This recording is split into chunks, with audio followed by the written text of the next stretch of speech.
Hello and welcome to the Overly Animated Podcast, where we take animation seriously. We talk everything animation here, including Steven Universe, which we'll be getting into right now. I'm Dylan Hysen, and today I'm joined by Justin Cummings.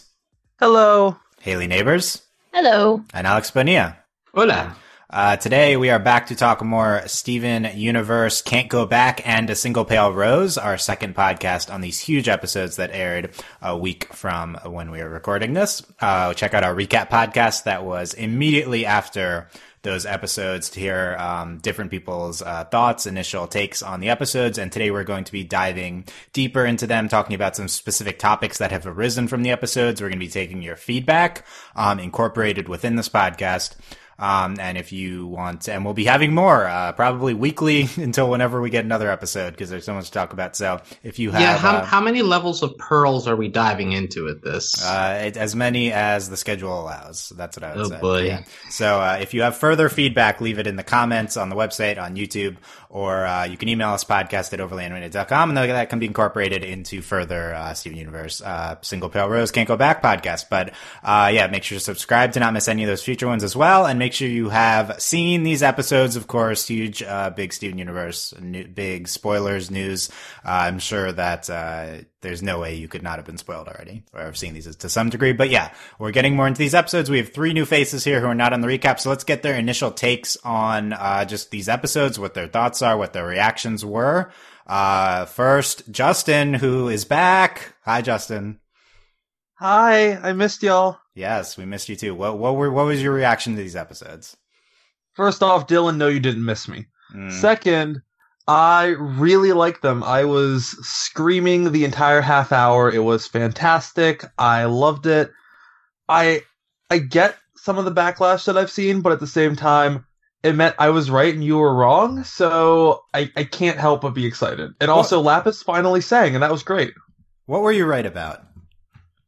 First off, Andy and I specifically had claimed the Jigglypuff from above theory that several years Pink ago. Diamond's diamond was rose quartz flipped on its side. We had dubbed it the Jigglypuff from above, and we were absolutely correct. I do remember Andy being about the Jigglypuff meme. I don't know about you, but yeah. And second off, how dare you call it a meme? Lion is not Pink it's Diamond. Real. Lion is not Pink Diamond? That's Lion what you were is not right Pink about? Diamond, and I've never been so happy. Wow. That's where you're going to take I've this? been this happy since I was right about Centipedal. Let's focus. Yeah, you were actually. Let's focus on the positives, Justin, about Rose being. Those are Pink positives. So I'm so sad. Okay, And so Lapis singing, that was great. yeah, we'll see how much we talk about Lapis, but yeah, Justin was hyped for the episodes. Hayley, what was your reaction when you saw these? I was excited. I don't know why, but I had no idea that this had even happened. And then I saw stuff online about like, go watch the episodes. This is crazy. Okay. But when I was watching them, I was not expecting to have like kind of arguably the biggest plot point theory discussion to actually be revealed. And in so like short an episode, I was expecting the big who's Diamond reveal to be like over a series of a couple episodes at least. But I think it was really well done. I really liked how they based it around Pearl's experience of it and like going through a character that we know to come to a character that we kind of know, but now we may not even really know her at all because she isn't even a rose quartz. She's a diamond. Yeah, so I like that a lot. I like seeing Lapis. That was fun. Unfortunately, I think that's a good episode, but it's kind of overshadowed by this crazy episode that came next that was so monumental. Yeah, and I really enjoyed it. I'm blown away that it happened in one episode, and I'm not unhappy that it happened, but I had to watch it a couple times because I was like, wait, no, that can't be. Like, that's it? We're done? Oh, no. So I'm excited to see what comes after that. But yeah, positive overall for me. Yeah, definitely good point that wasn't expecting the murder mystery arc to be resolved mid-season like it was here. I guess that's kind of a mislead from Rebecca Sugar. Is like this whole season it'll be about this murder mystery arc. I know. I was like, when's that going to start? Yeah, and now it's done, and we'll see what we do the rest of the season. But yeah, okay, Hayley, very hype as well. Alex, what were your thoughts on these episodes? Well, first of all, we don't give Cartoon Network enough credit, I think, around here. What? We've never said that phrase before. No, but like for real, like the actual experience of just watching an episode live, like we don't really get to do that anymore because they release all these episodes early on the app, and like Jungle Moon, we got to watch it live and freak out, and like here we get to watch it live and freak out because they're all huge episodes. So, like at the very least, when I know I have to watch an episode live, I know I'm gonna get something good. So in that sense, I'm like, hooray! But as for the actual episodes, like disregarding the experience. Can't Go Back is an incredible episode. Like, I've always loved Lapis. She finally gets a song here. I think in the initial podcast, you already used the phrase Disney princess voice, and I agree that that Distant Shore, I think, is in the running for best song of Steven Universe of all time. And that entire scene is wonderful. The background music, the Steven Lapis interactions, the animation itself is very beautiful to watch as well. So it can't go back. Just sticks in my mind as an amazing episode. A Single Pale Rose, whatever. We'll talk about it. Okay, Alex. Alex has been super hype about Lapis this whole time. He's giving the troll take here. Hayley said the episode was overshadowed, and as podcasters, it's our job to push it out of the shadows and into the light. No, I have Lapis not even mentioned on my main outline here, so that might exactly. That's why we have to give the praise now, because later we're going to be talking about diamonds and rose. Yeah. And that's boring. It deserves lots of praise. It doesn't bring up a lot of theory discussion, unfortunately. Yeah, all you people obsessed with your theories. What about emotions? What about feelings? That's what this show is based on. It's based on feels. Feels. All the feels. The feels the show. Okay, so Alex dismisses A Single Pale Rose. Please tell him what you think of that in the comments. And keeping track at home, like, here's where I'm at with these two episodes. By the way, Distant Shore, top 5 song, but not the best song. I've got Single Pale Rose right now as the number 5 episode of Steven Universe of all time. Top 5 episode. That's how high I am on it. I think it's pretty incredible. I'm open to moving it up further, but just a stellar episode. Can't go back. Top 25 episode. So also really good. I'm curious, how many Pearl episodes do you have in your top 5? I would say number 1 and then this one. Right? Oh, and then number 3 as well. So it's 3 out of 5 is Pearl. Mm-hmm. I point that out because, like, I think a reason that this episode is so great is just because it's another step we have in adding to, like, one of the best characters in this show, Pearl. Like, the whole mental side of things, like her on the surface being this very strung up person, and as you keep going down the layers, you break down all the stuff that we've seen of Pearl in the past, but like it all adds up into this one episode. So that's why I think like Pearl episodes tend to be just in general better than all the other episodes, just because we've had all this build up into her character, filling out different sides of her personality. So when it adds up in a moment like this, it hits you like a brick. Yeah, it's a good point. The Pearl episodes always stand out, and then they kind of build on each other to like make it even more emotionally impactful when it happens. By the way, top 5: 1, Rose of Scabbard; 2, Bismuth; 3, Sworn to the Sword; 4, Jailbreak; 5, Single Pale Rose. I'm thinking about putting this above Jailbreak. Like, I don't know, is that crazy? Let us know. Not really, no. I don't know. It is really good. Okay, but let's talk about, so we're all hype about this. Let's start with, interview with Rebecca Sugar that we have from the This Week, Cartoon Arc This Week YouTube series, their weekly Saturday morning new YouTube series, which I actually think is really good. This is just an excuse to talk about, Rupert, everyone's favorite seal. No, but we'll not be talking about Rupert. We're talking about the Rebecca Sugar portion of this. Go watch this interview who haven't. But basically, is Rupert for the spin-off pod? We'll have a next, is Rupert hosting it or what? Or are we talking about him? Well, we can invite him for an interview. Okay, we'll interview Rupert. We're talking about, what Rebecca Sugar said. She says you have to revisit all these episodes in the past. Greg the Babysitter, we need to talk. She mentions On the Run, which is really interesting. She says, Pearl and Rose, everything they've done is because of this immense guilt. And she says when, they're talking to Amethyst in this episode, you didn't do any of this. She's saying because they did. She's saying Rose is scabbard. Pearl can't believe they kept things from her. So, she's already like doing the work for us. And like, this changes the entire show. And, here's some episodes that, we need to revisit. And, I thought bringing up On the Run was, particularly interesting. And I like this quote. Everything they've done is because of this immense guilt about Pearl and Rose.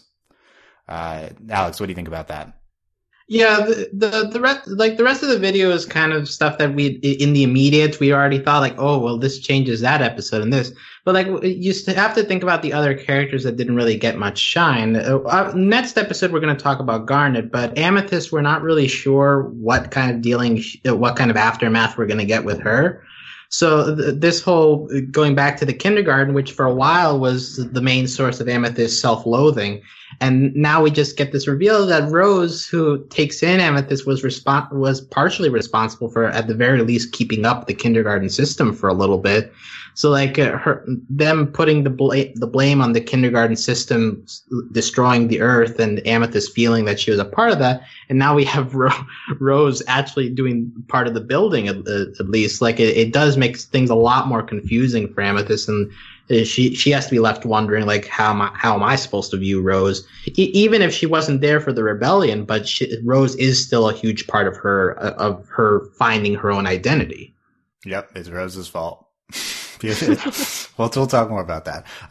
Rebecca Sugar also says that Rose saying my Pearl to her is not talking about her owning Pearl. It's like a term of endearment she kind of implies, because it's only something you say to superiors. So that's something that's been talked about. She talked about in regards to Rose's scabbard. Yes, in regards to Rose's scabbard. She says definitely that scene even more impactful.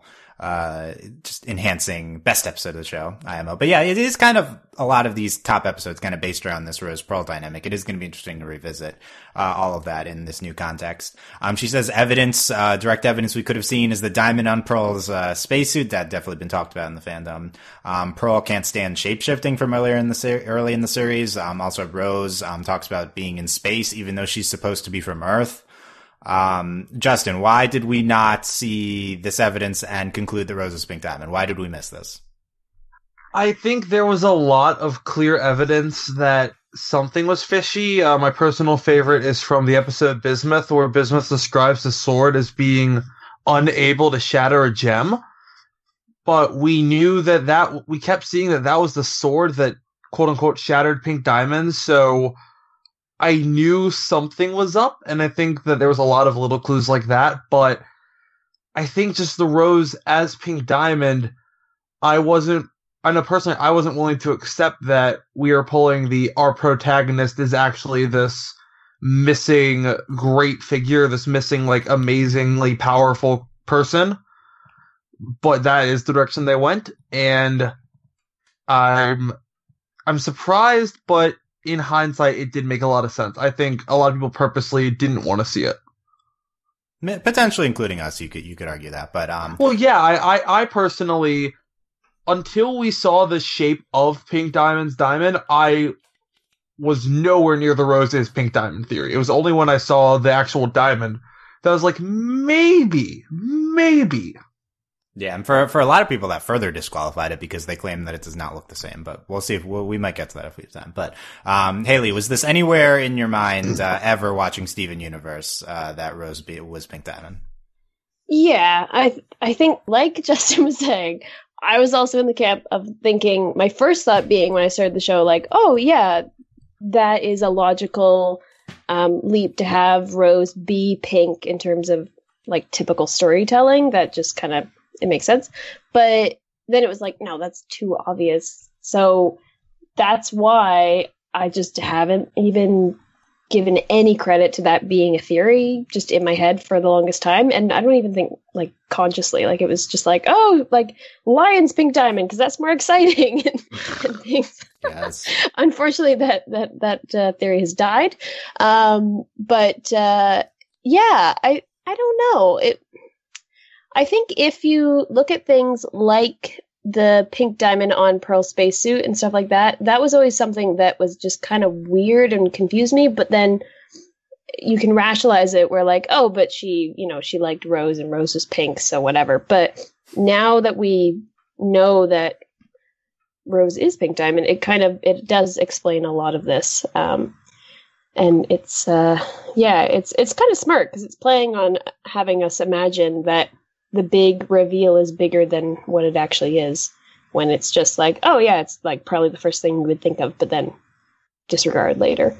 So yeah, it's interesting that it's kind of the first place you'll go to if you're thinking of out there theories with the show and watching it. But it's also just really hard to accept because it's so crazy that Steven is Big Diamond like that. Yeah, it's both easy to initially speculate upon and hard to eventually accept. So which I think that kind of makes it, depending your mileage may vary, a very satisfying twist when it does happen, because it's a thought that's passed through all of our heads. We talked about it before, but it's not something anyone had outside of a few people on Reddit, anyone was really believing going into these episodes. But it explains so much and brings a lot of things together really well, which I think makes it satisfying, because if they hadn't built up all these little tidbits all throughout the show and things that kind of add a second layer of meaning to past episodes, it wouldn't be as satisfying to have this happen. It'd be like, oh, well, that's just whatever. That's not super exciting. But because it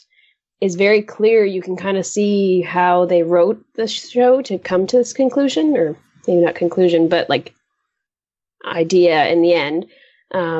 It makes it satisfying, and I think easier to accept than if they hadn't built it up in this sneaky way beforehand. Yeah, and if you haven't seen, this is something that they had planned from the very beginning of the show. Multiple of the writing crew has posted the documents that they had from like 2013 or before that had this as like the basic concept of the show. So this is something they've been working towards for a while, was planned from the beginning. Definitely is stuff in there, like Rebecca in the video points out, that kind of leads up to this. I don't necessarily think there's a huge amount of things that are like, oh, so that like, it kind of like, it changes the context of things. There's not like mountains of evidence that was pointing in this direction. To be fair, we only started hyping up the hashtag murder mystery in this season. Before then, we were going down the path of Steven accepting Rose shattering Pink Diamond. Like that was our story. It's not until the trial shows it's like, wait, like the show decides to go, wait, did Rose not do it? Like before then, that wasn't really the show's focus. Yeah, mm-hmm. I mean, it's not what it's focusing on, but also I don't think like even the Pearl, the spacesuit thing, that was before any of this getting into any of this. I don't think there's a ton of that type of stuff. Like I do think it's a satisfying reveal, but it's not something that's like connect 100 puzzle pieces or whatever. Like they're very much making the show in the current context of what the viewers know at the time. And like this is such a late game twist that the show has to work on its own with Rose being Rose. And I do think that it was mostly made in that regard. But also there's also a lot of these moments that we'll have to reevaluate as we go along, so that's going to be pretty fun. And last quotes from Rebecca Sugar from this video. She says, everyone is going to have to reevaluate everything that they believe in. I think she's talking about the characters. And then she says, do the crystal gems even still exist? What are they doing? What have they been doing on Earth? Yeah. Changes the entire future of the show. This is such a huge groundbreaking twist for Steven Universe. Like literally the status quo is so shaken up that we cannot go back to the way it was before. Like it's a completely different show now. As she says, like just the whole concept of the crystal gems in a lot of people's views is a lie. What, and Steven being Pink Diamond, like what are we doing from this point going forward? So, I'll table that for a little bit, but, I think it's definitely a big question. Like how much is the show going to change? But first we were talking about the mechanics of this a little bit already with, how it built up to this. How does this change what we knew about the show? And one of the big discussions that we've been having on our Discord and a lot of people have been having is like, how does this change what we know about the past in Steven Universe, the Gem War and the timeline? Two people wrote in about this, David Schudenhelm and Thebes, and they presented a potential timeline because we already kind of knew what happened, but this completely throws everything out of loop. And essentially their timelines boil down to that, Pink Diamond, invents this Rose persona early on, and then kind of starts this pushback, and then eventually, the war, and then fakes her death, and then the Diamond attack after that. It's like, where does Rose come into play? And they're kind of claiming it's very early on in the picture. And of course there's all these other things that we have to fit in, which we'll talk about. But, I guess like in general, Alex, does this kind of match your perception of where we are with the timeline of events now? Mostly, yeah. The one thing that rewatching this episode stood out to me when Rose is explaining to Pearl like what's going on is she's like, I want to give this Earth to the crystal gems. So like at this point, the crystal gems have already been established. It seems so it's more than just Pearl. So a lot of time has passed, presumably.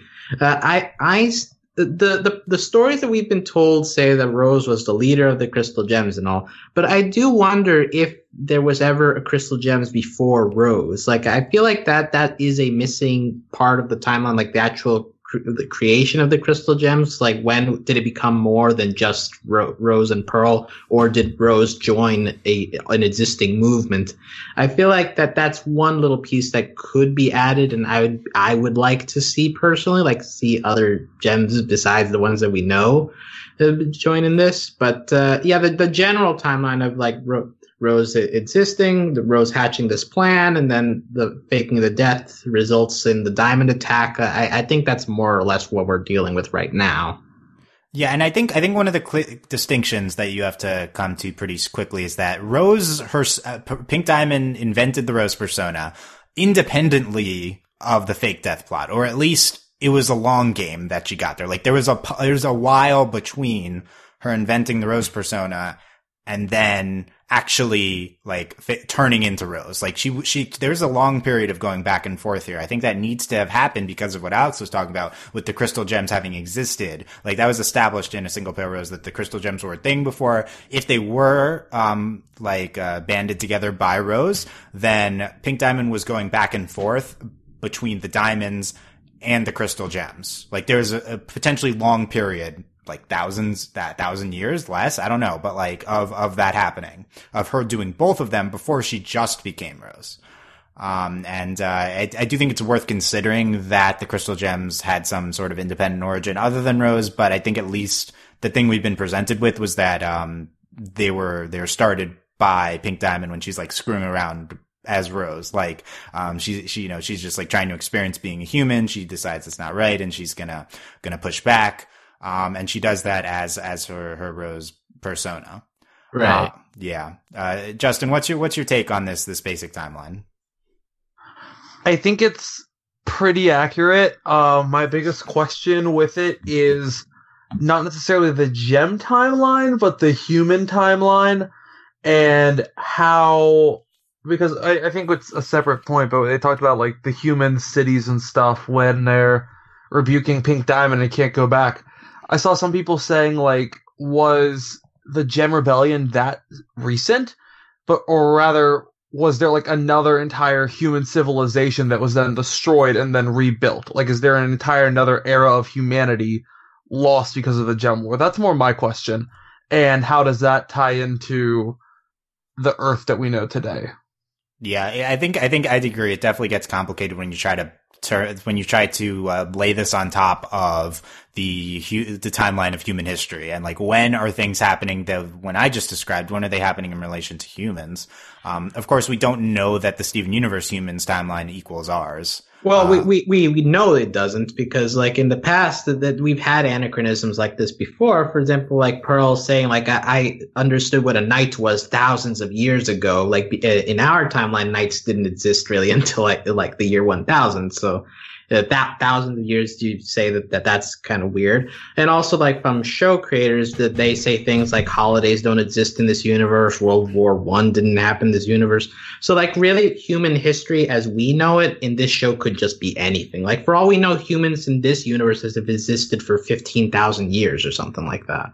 Right. And of course, Russia doesn't exist, stuff like that. There's giant holes over places. Yeah. So trying to equate our human history with this show's human history is useless, in my opinion.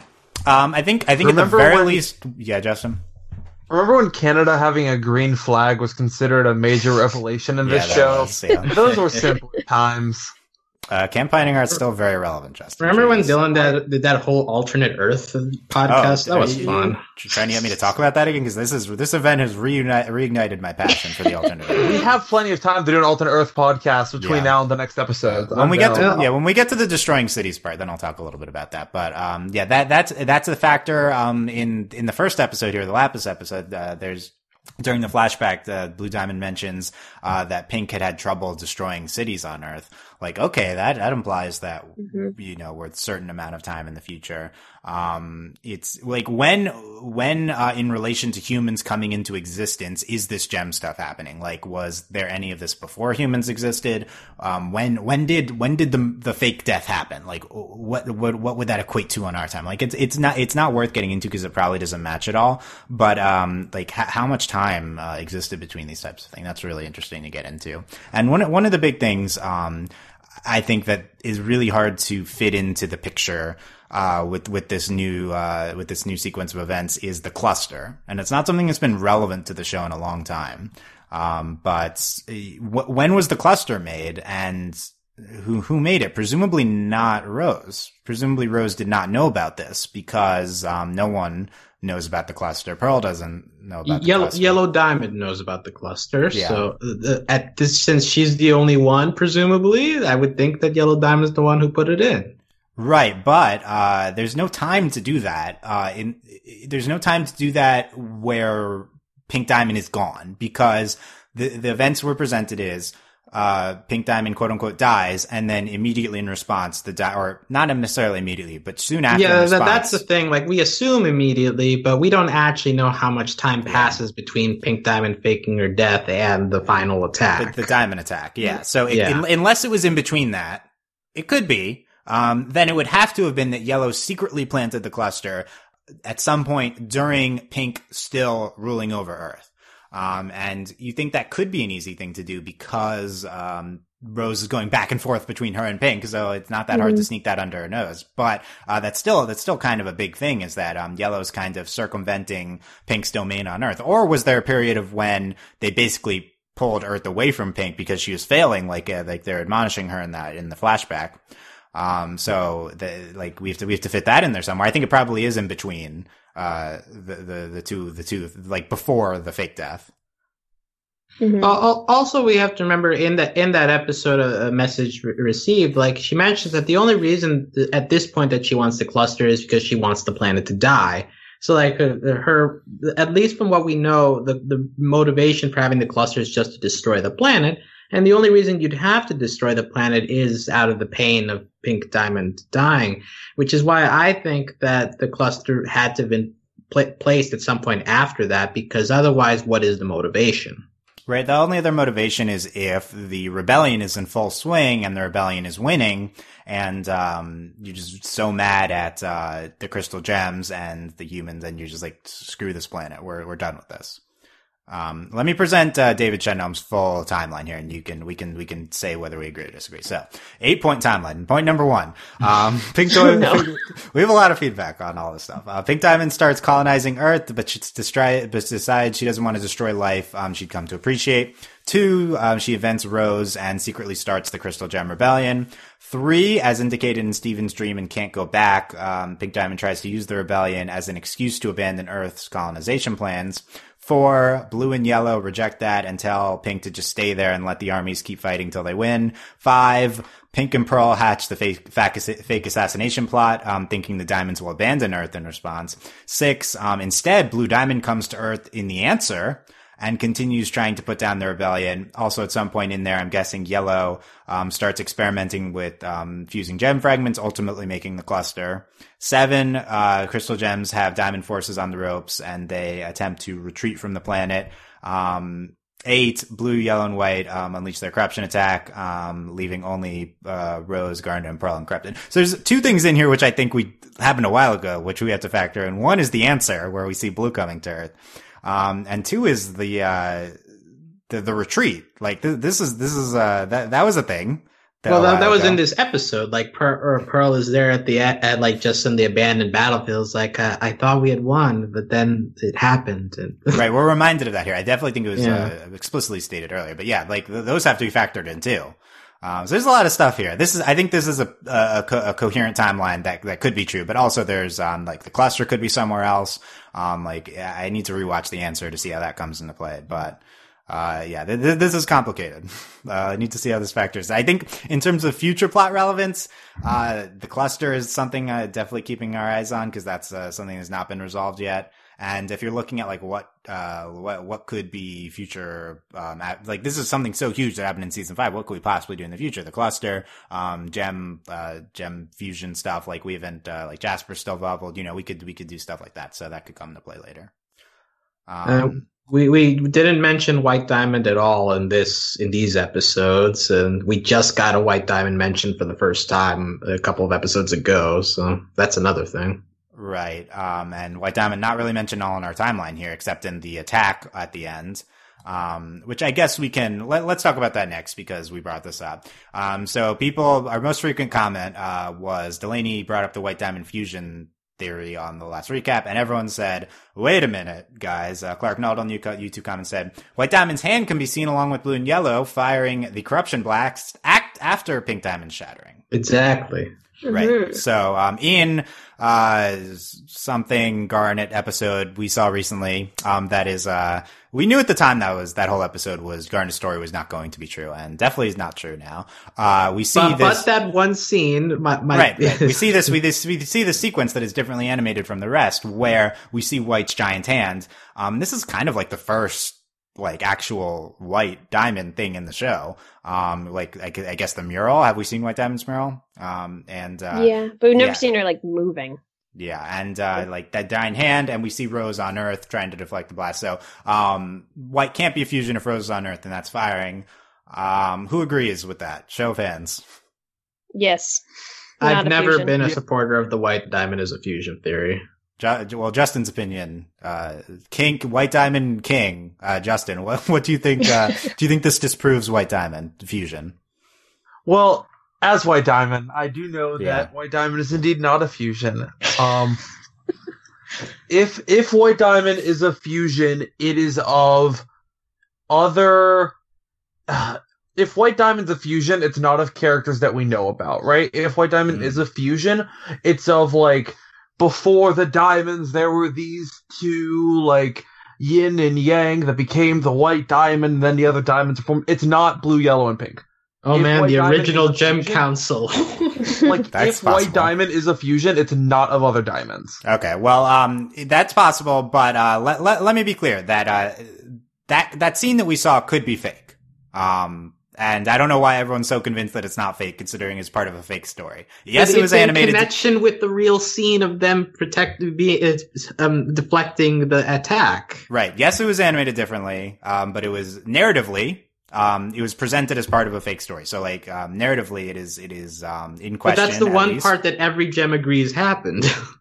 Yeah, True. but I don't see. Yeah, but no one saw it, right? Like, no one's seeing White in space attacking. No one's there. So there's no one to like back up this story except for the other two diamonds. True. No one would have seen White in space. This is part of a fake story. I'm not saying that it's definitely fake. It definitely was animated differently and that could have been purposeful, but I don't know why we're so convinced this is true given that we just had the craziest, most out there fan theory come true in this episode. Like everything is in question now, especially the thing that was part of a fake story. White Diamond could definitely still be a fusion of the other three diamonds. Not saying it's true, but she definitely could be.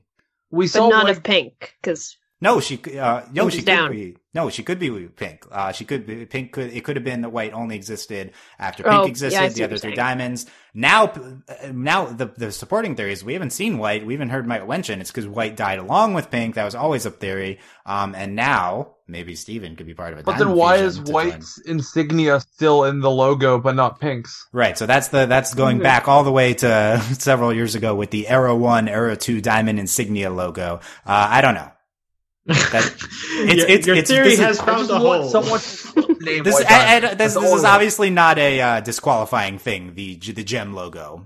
Speaking of art not being disqualifying, the Pink Diamond mural, brief note, we'll be referencing Joe Johnston's Tumblr, and he answered a lot of asks about this. Why does Pink look different in the mural? It's because that was early concept art, and they didn't change it. So then not everything's going to make 100% sense. Like, the only reason- Also, it's that's artistic. art. Yeah. it's art, right? You can explain it in show, but the reason that it looks so much different is because they drew that first, designed Pink Diamond later. Like, it could be things like this. The gem logos could be early concepts. So, please believe or don't believe, White is a fusion all you want, but don't say that it is impossible. Speaking of which, I Justin, say it is impossible. Why? I Well, agree. you need to back that up. Why is it impossible? You can say you don't believe it, but saying it's impossible. Well, because we've seen that they're separate beings. They're portrayed No, we as haven't. separate. We have not seen them as separate beings. Because you don't believe the evidence that's been put in front of you. I'm telling you, Alex, it was a part of a fake narrative and no one saw But them. it's the How one, can you claim it's it's the true? one useful part of that episode. Otherwise, just erase that episode from existence. Yes, that's what I said at the time. It's a useless episode. It's no bearing. You can't claim that Garnet saying that being in a different art style is 100% definitive proof that White's not a fusion. That's crazy. No, but in addition to other pieces of evidence, what like other evidence is logo there? and like them actually having a different insignia, a different mural for them in the gem base, Yeah, they're but so portrayed what? as four separate beings. Right, but it could just be one of them's a fusion of the other three. Why not? Why does the mural disprove anything? It's definitely not impossible. Well, Let's not use definitive language like that when Rose's pink diamond. Rose's pink But diamond. Are you Rose's kidding me? Pink diamond has been a theory for a long time. Nobody And this ever has been a theory discounts. too. And so has White in a fusion. Yes. This is also a thing. Their long running fan theories can come true on the show. We just saw it happen. And they can be disproven. No, what's disproven here? I guess Lion's pink diamond is. Yeah, Lion's Other than that, this is not impossible. Let's seriously, fandom, Alex, don't use 100% definitive language now when talking about. No, look, it's fun to use definitive language because when you get proven wrong, then it's Okay, it's a different Alex twist. Alex Dylan knows will a lot be about that. raked over the coals if this turns out to be true now. Sure. Okay. You're all wrong. Onion is White Diamond. No. Okay, yeah. Speaking of Justin, you are the White Diamond Theories master. What is your do these episodes change your perception of what White Diamond is, and what is your prevailing White Diamond theory?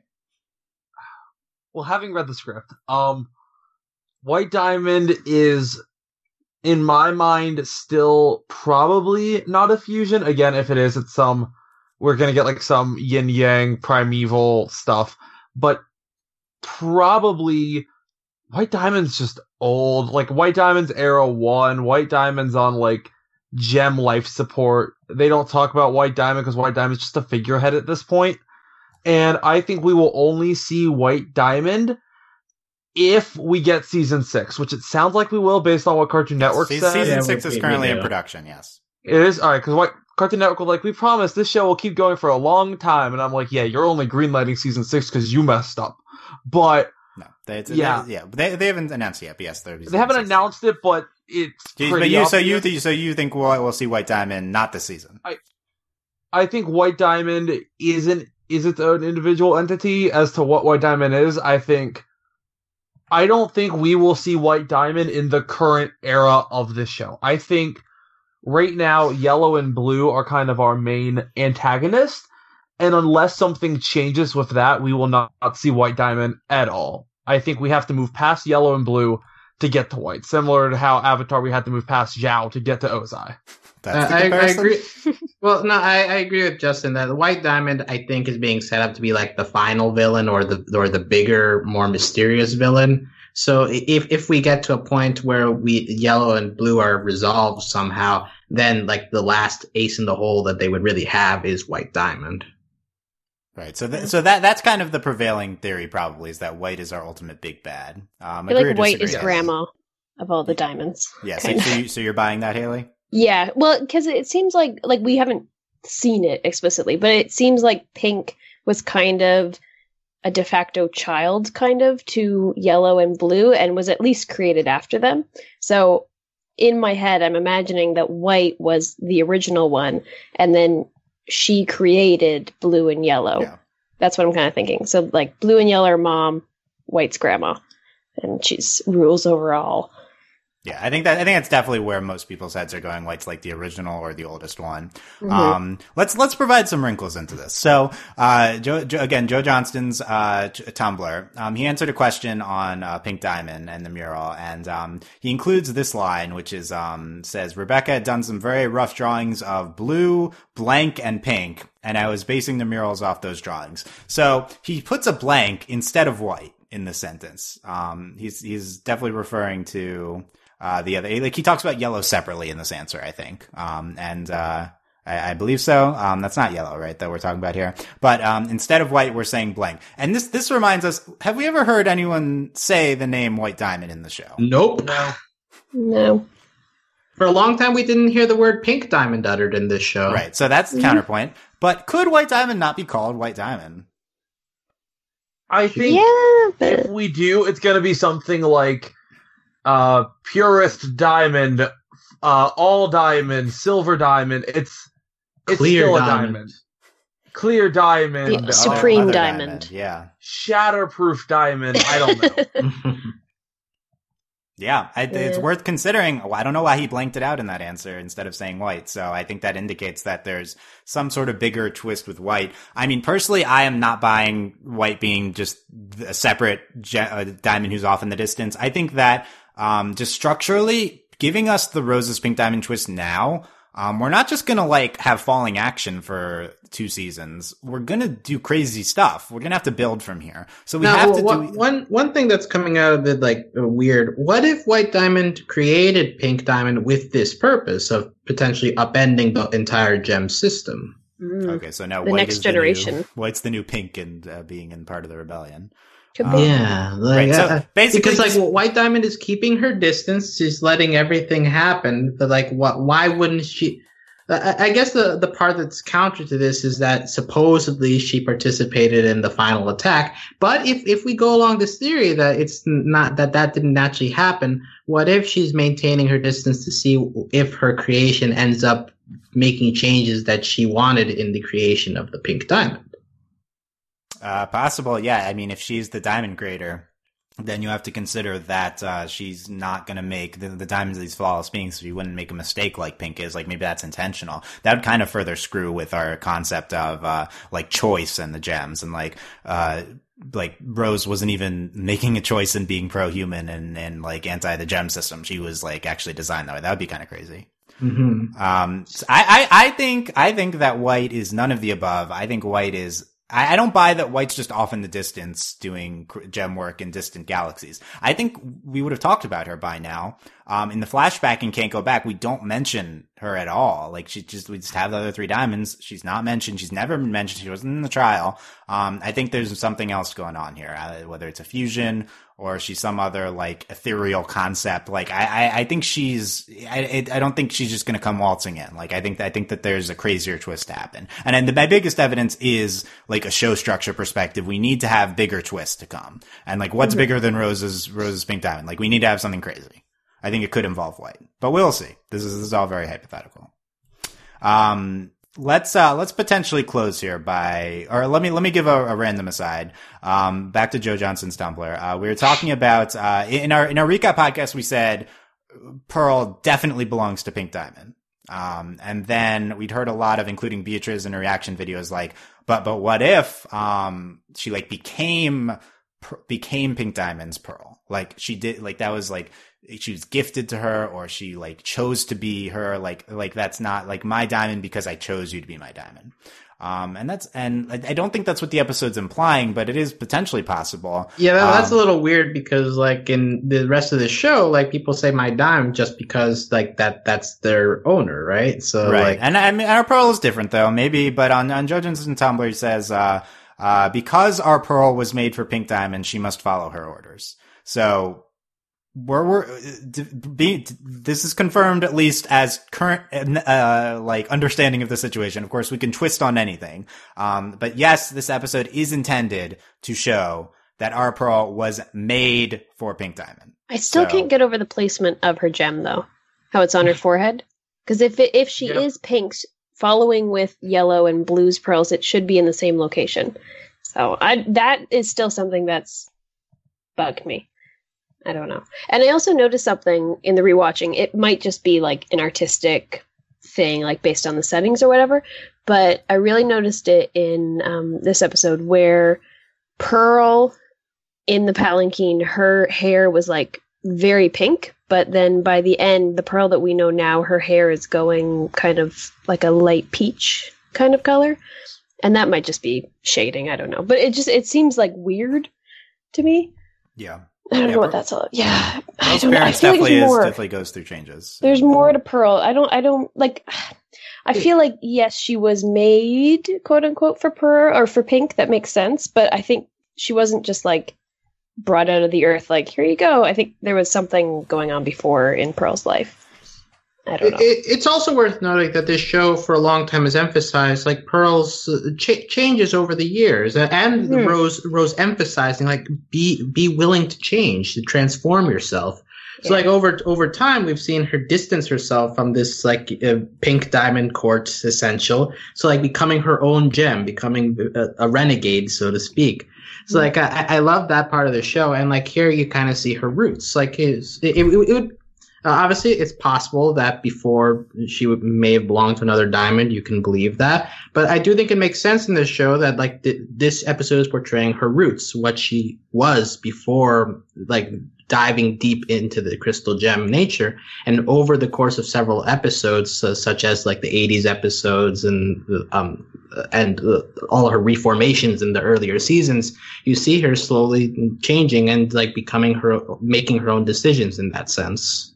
Yeah, for sure. It's still just like if her pearl was on her belly button, I would be like, yeah, great. I would totally accept it. But there's just like that just bugs me, like because they're so careful about designing things, you know.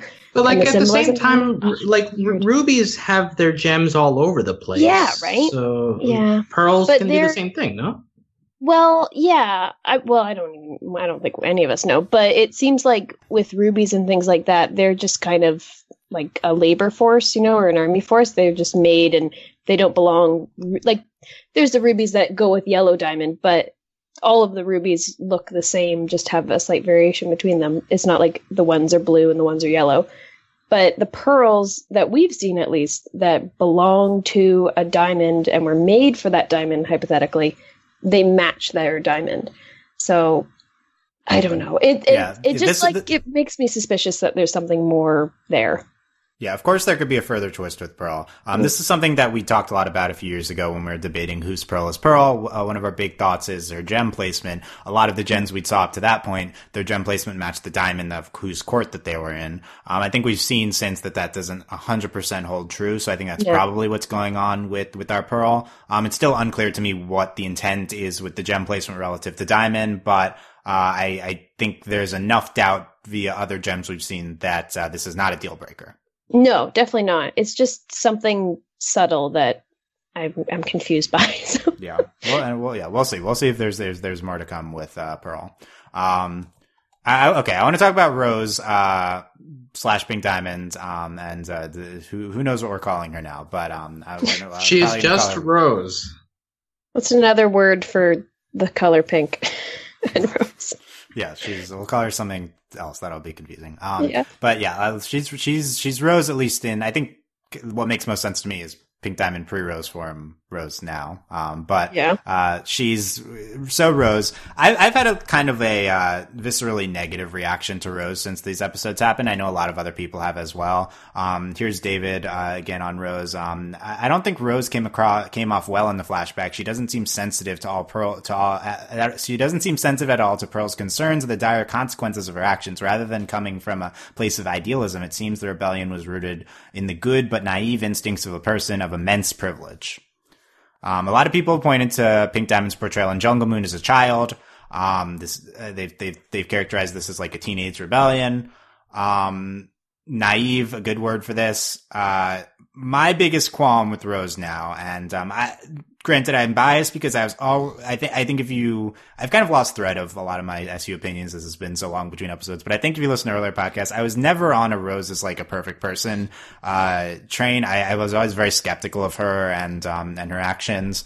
So maybe I'm biased here, but the deal breaker for me is that the Crystal Gem Rebellion is no longer a marginalized person taking back their rights and starting a rebellion against the oppressors.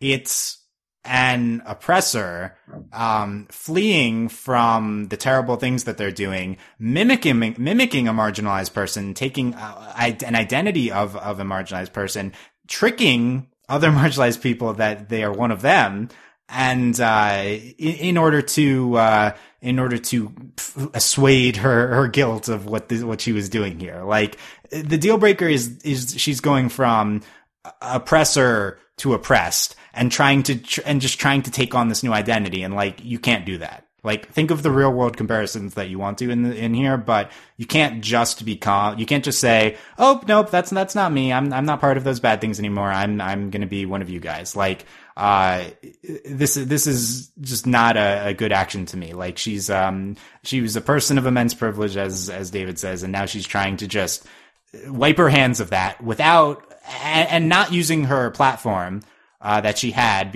coming from this privilege to enact change. She could have tried, she's one of the 4 diamonds, she could have changed how things work. But really she doesn't care about other gems. She cares about the crystal gems. She abandons the rest of the gems. She does care about humans. She's trying to prevent humans from dying. That's consistent with the previous thing. But she just leaves all the other gems to be part of the gem caste system and ignores them. And, yeah. I'm not happy with Rose. I think that, she's not only morally gray, but she comes across, actively badly here, and she seems like a bad person.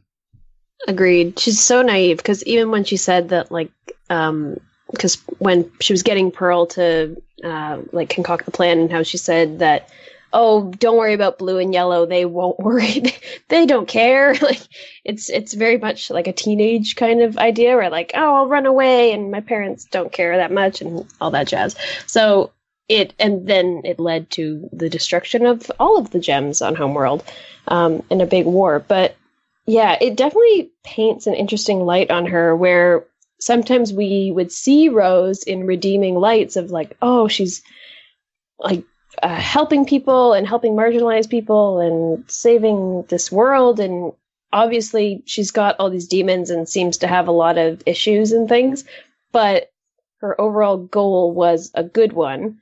And I think it's still a good goal, I suppose, but it comes from such like a convoluted and not very well thought out, or just it just feels like kind of dirty, like where she's coming from now.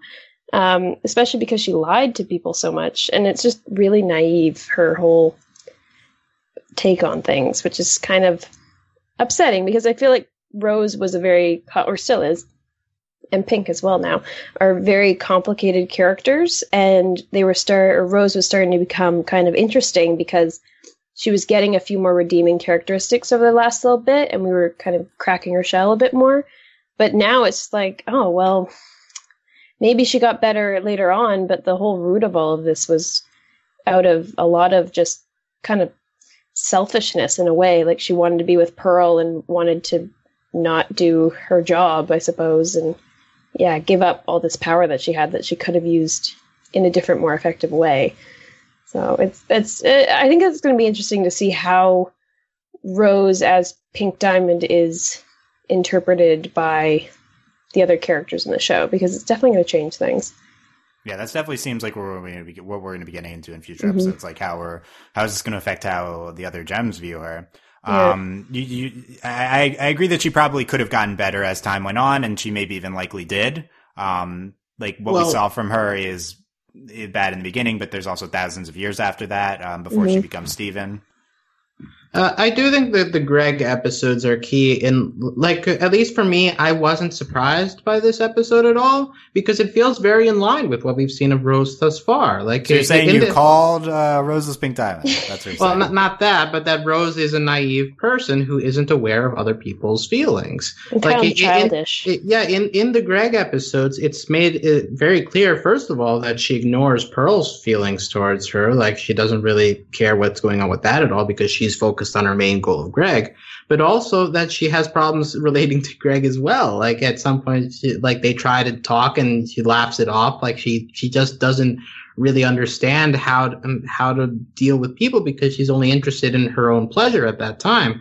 In the Greg the Babysitter, you get that there is a little bit of progress, but you still get that point of like Rose just like leaving the baby with Greg, or like just letting the baby do things on its own, because she's only interested in like being happy and all, but like not really interested in the consequences of her actions.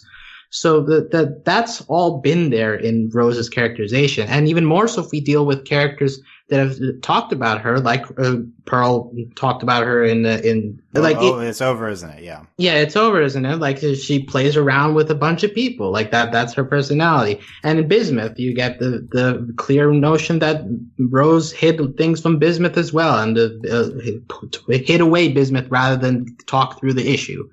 So like Rose has always had this dark personality. And if you've been paying attention to Rose episodes, this isn't that surprising of a revelation that she also didn't have much feelings for the consequences of this action as well.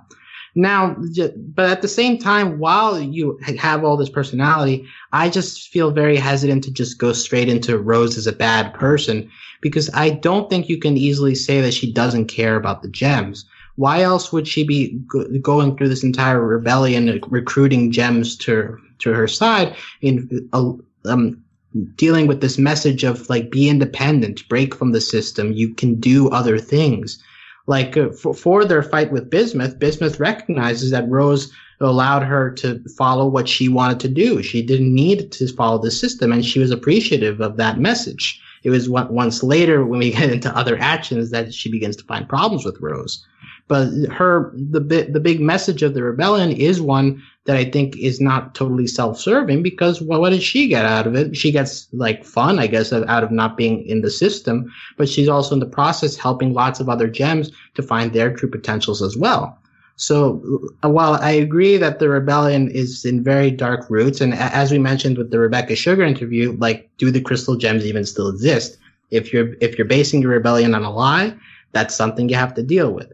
But I do think that the core message, it can remain that gems can be independent. They can decide what they want to do. They don't have to follow the main course that has been set upon them, and they can fight for that privilege to do so. I think that message still stands despite the bad reputation of the leader.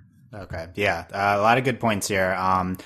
Definitely previous Rose episodes presented her as naive or not necessarily capable of seeing like people outside of herself that much. I think this definitely reinforces that. But in terms of, it doesn't change anything. I mean, for me, it changes everything, because it goes from like, oh, she's kind of like a naive but still benevolent kind of this huge figure. It goes from that to, she is a bad person, and I take issue with the notion that her like caring about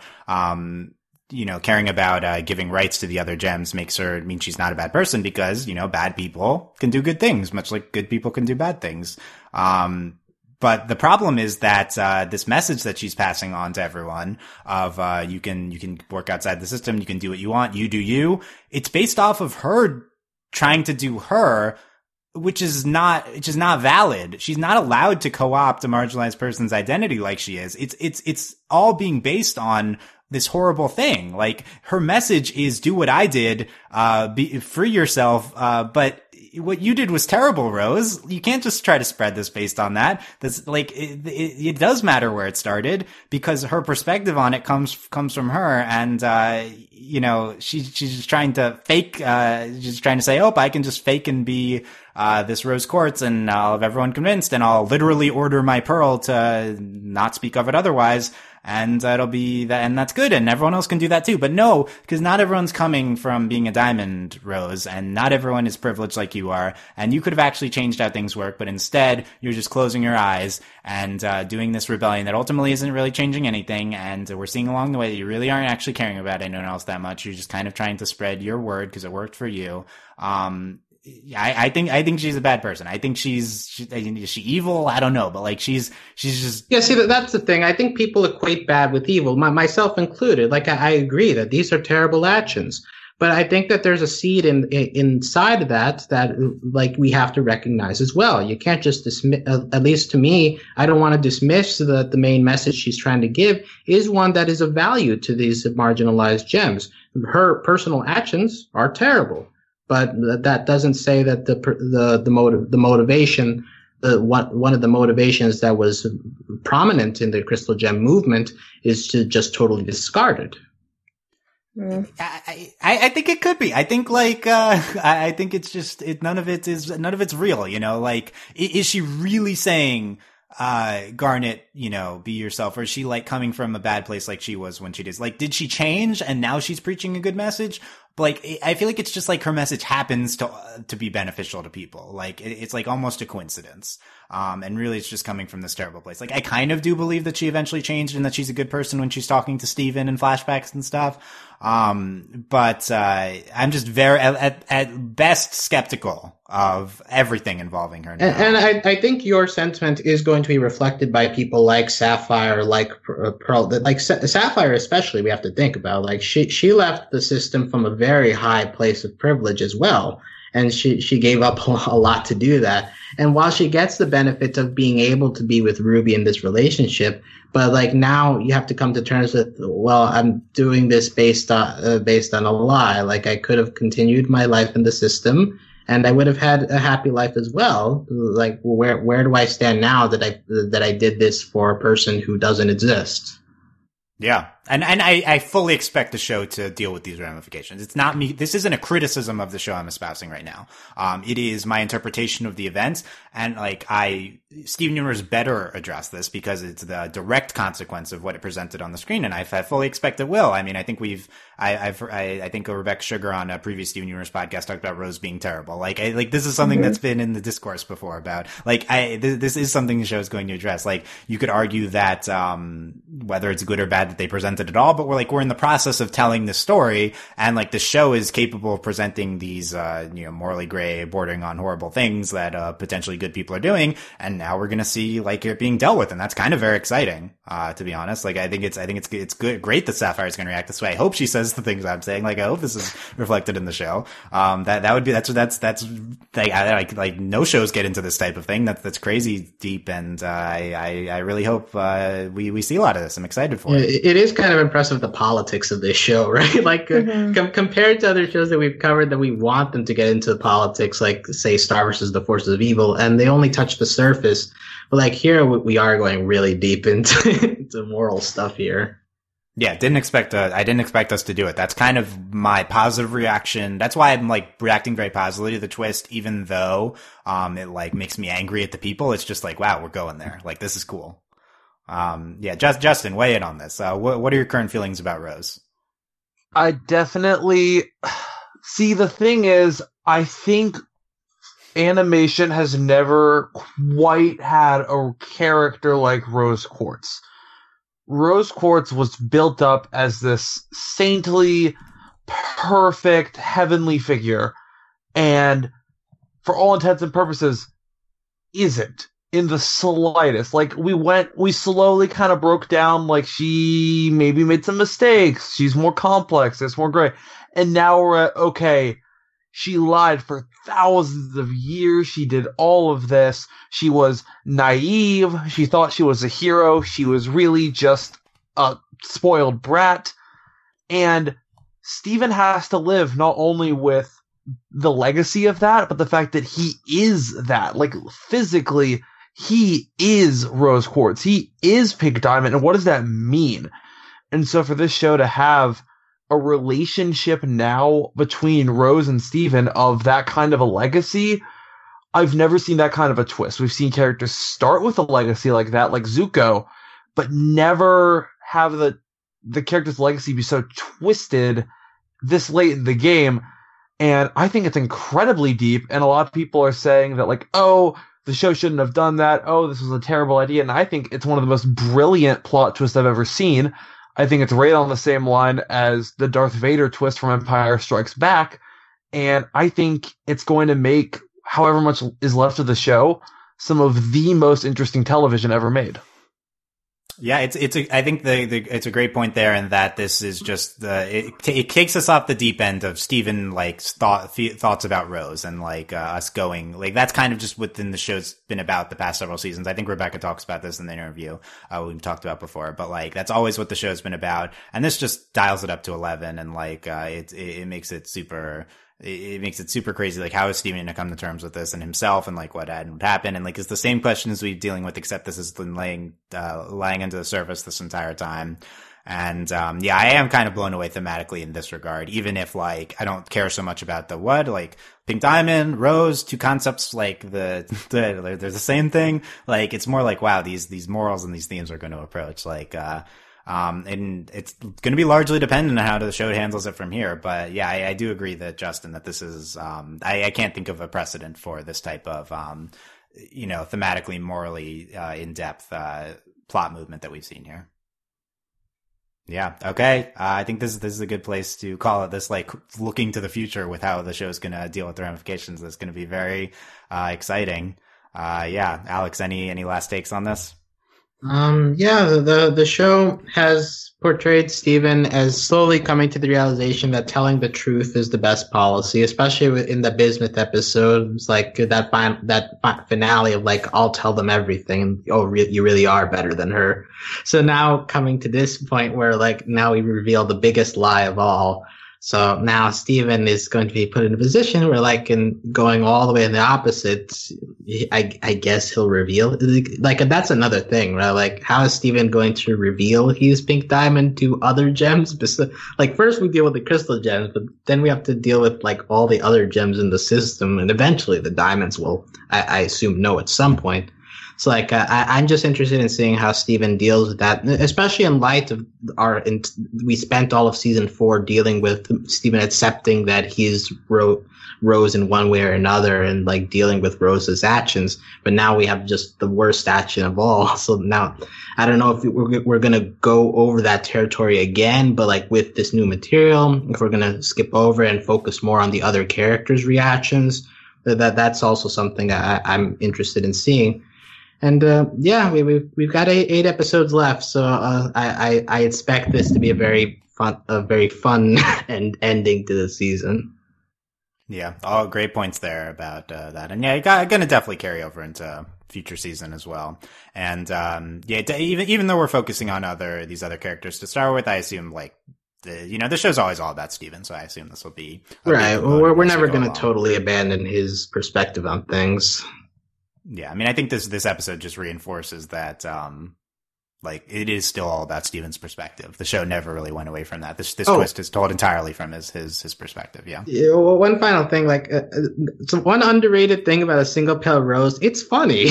like there are a couple of underrated jokes in this episode, but, like, because we focus so much on the story side of it, like, that just gets buried. But I still think just Steven Universe is such an incredible show and how it manages to blend both, like, emotion, music, humor, a character all into one. Like, it never abandons the being funny in the midst of it. Like, he even makes jokes in that scene where he's like going into the battleground scene of finding Pearl lamenting her dead relatives. So, like, it's just Steven Universe is incredible, and I'm glad to have it back. Yeah, so multifaceted episode, so many good things. Too bad you just dismissed it in the beginning, Alex. Too bad you hate it. Look, was I right or was I right? Did we speak at all about Can't Go Back? Nope. We referenced it in relation to the other episode. Hayley, any final thoughts here?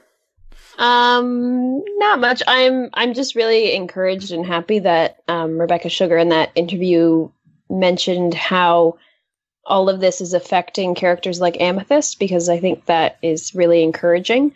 Because I think Amethyst is going to be an interesting kind of character to look at this through, where she was essentially raised with this whole lie around her and was also feeling, as we saw in, on whichever one that was where she ran away, how she feels kind of different from the rest of them because she is from this thing that she's been grown up learning is so evil and is the cause of all these problems, and like, oh, the kindergarten, it's terrible. But then all the guilt is really on Pearl and Rose, which is kind of interesting.